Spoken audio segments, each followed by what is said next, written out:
আজ আবার দেখো একটা নতুন ভিডিও নিয়ে চলে এসেছি। দেখে বুঝতেই পারছো যে কিসের ভিডিও নিয়ে এসেছি। চলো এবার রেসিপিতে যাওয়া যাক। প্রথমে দেখো এরকম ধরনের সুন্দর ফ্রাইড রাইস, দেখো কি ঝুরঝুরে হয়েছে, তাই না? পুরো দেখো ভোজবাড়ির মতো হয়েছে। হ্যাঁ, শুধু দেখতে নয়, খেতেও খুব সুন্দর হয়। তো এরকম ধরনের ফ্রাইড রাইস আর সঙ্গে এরকম ধরনের যদি চিকেন হয় তো কীরকম হয়? চিলি চিকেনের থেকেও এই চিকেনটা কিন্তু খুব টেস্ট হয়।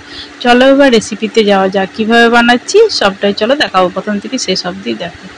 প্রথমে দেখো কড়াইয়ের মধ্যে সাদা তেল দিয়ে দিয়েছি, তেলের পরিমাণটা একটু বেশি দেবে। আর তোমার গোটা গরম মশলা আর তেজপাতা দিয়ে ফোড়ন দিয়ে নারকেল কুচোনো আর তোমার কাজু দিয়ে ভালো করে ভেজে নিচ্ছি। যখন দেখবে ওগুলো ভাজা হয়ে গেছে তখন বিনস আর তোমার গাজর আর ক্যাপসিকাম দিয়ে আবার এইটাকে ভালো করে নেড়ে চেড়ে নেবে। তারপর অল্প সামান্য মতো তোমার কী বলে কিশমিশ দিয়ে দেবে। কিশমিশ দিয়ে ভালো করে এবার পুরো উপকরণটাকে ভালো করে ভেজে নেবে। ভেজে নিয়ে পরে এইখানে দেখো যে চালটা ইউজ করেছি সেটা হচ্ছে বাসমতি রাইস। হ্যাঁ, চালটাকে কিন্তু অবশ্যই জল ঝরিয়ে ভালো করে কিন্তু একটু সাদা তেল মাখিয়ে বেশ ঝুরঝুরে করে বানিয়ে রাখবে। চালটাকে কিন্তু বেশি সেদ্ধ করে দিও না, কারণ আসল হচ্ছে কিন্তু চালটাই। ঠিক আছে, এবার দেখো তোমরা এখানে দেহরাদুন রাইস বা যে কোনো যে চালটা ইউজ করো চেষ্টা করবে লম্বা চালটা ইউজ করার। এবার যেহেতু এটা ফ্রাইড রাইস তাই মিষ্টি মিষ্টি হবে, তাই চিনির পরিমাণটা বেশি দিয়েছি আর অল্প সামান্য ব্যালেন্স করার জন্য নুন দিয়েছি। দিয়ে এরকমভাবে দেখো বারবার নাড়াচাড়া করে খুব সুন্দরভাবে ভেজে নেবো। হ্যাঁ, ততক্ষণ পর্যন্ত ভাজবে যতক্ষণ পর্যন্ত চিনিটা না গলে যাবে, খুব সুন্দরভাবে ভাজা হবে। দেখিয়ে দিচ্ছি কতক্ষণ পর্যন্ত ভাজছি। দেখো কি সুন্দরভাবে এটা তৈরি হচ্ছে। শেষের যারা ধরো ঘি বেশি পছন্দ করে বা যাদের স্বাস্থ্যের জন্য কোনো বারণ নেই, তারা আগে যখন প্রথমে তেলটা দিয়েছি সাদা তেলটা তখনই ঘি বেশি করে দিতে পারো। আমি কিন্তু সেটা করিনি, আমি শেষের দিকে অল্প সামান্য ঘি দিয়েছি যাতে সেন্টটা ভালো হয়।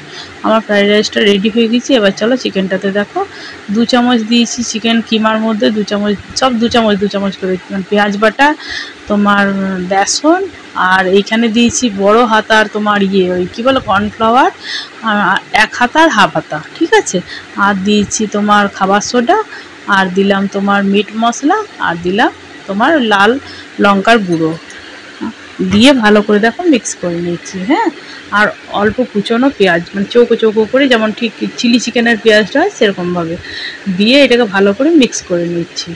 বেসনটা কিন্তু 2 চামচ নর্মাল চামচ কিন্তু। হ্যাঁ, আর কর্নফ্লাওয়ারটা কিন্তু বড় হাতা চামচের 1.5 চামচ মতো। খেয়াল রেখো মাপগুলো একবার দেখে নিও। হ্যাঁ, পেঁয়াজ বাটাটা পেঁয়াজ রসুন আর আদা একসঙ্গে বাটা বটে, যেটা দিয়েছি প্রথমে সেটা কিন্তু একসঙ্গেই বাটা। হ্যাঁ, দিয়ে এরকম করে ভালো করে দেখো সাদা তেলের মধ্যে প্রথমে আগে ভেজে নিতে হবে। তবে কিন্তু খুব কী বলবো খুব পকোড়ার মতো এরকম করে খুব বেশি করে ভেজে নিও না, তাহলে কিন্তু এটা বাজে লাগে। একটু জুসি ভাব থাকবে, কাঁচা থাকবে না, কিন্তু ভাজাটা যেন একটু জুসি ভাব থাকে, সেরকম অবস্থায় কিন্তু এটাকে তুলে নেবে। দেখো আমি দেখিয়ে দিচ্ছি কতক্ষণ পর্যন্ত ভাজবে। আর হ্যাঁ, আমার চ্যানেলটা কেমন লাগছে অবশ্যই কিন্তু কমেন্ট বক্সে জানিও।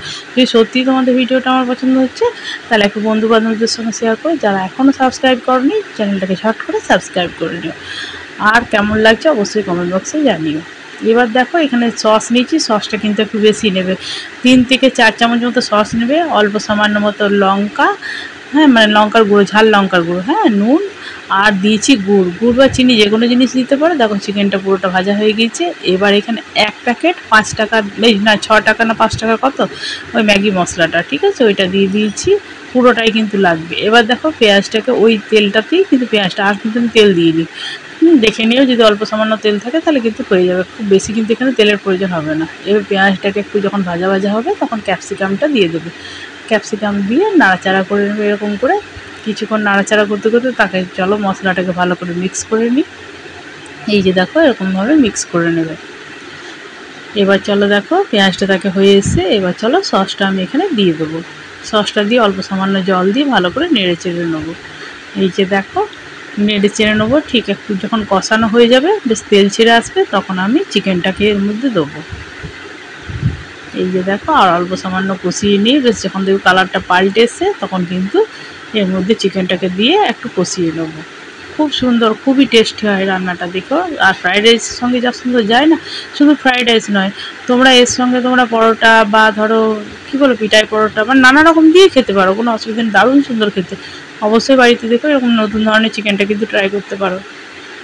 দেখো কিছুক্ষণ কষানোর পর ওই যে বাটিটাতে আমি ইয়ে করেছিলাম, মানে চিকেনের যে কিমাটা ছিল না, সেই বাটিটাই ধুয়ে জলটা দিয়ে দিয়েছি। যদি তোমাদের না থাকে, সেখানে কর্নফ্লাওয়ারটা বেশি না থাকে, তাহলে হাফ চামচ মতো কর্নফ্লাওয়ার জলে গুলে এখানের সঙ্গে মিশিয়ে দেবে, তাহলে থিকনেসটা আসবে। বেশি তবে দিও না, তাহলে কিন্তু মানে খুব পুরু হয়ে যাবে, ঠিক আছে। এবার এরকম করে নাড়াচাড়া করে নিয়ে কিছুক্ষণ ফুটিয়ে নিয়ে নামিয়ে নেবো। আর অল্প সামান্য কাঁচা লঙ্কা এখানে পেস্ট দিয়েছি, কারণ লাস্টে যদি দেবে তাহলে কাঁচা লঙ্কার সেন্টটা কিন্তু খুব ভালো আসবে।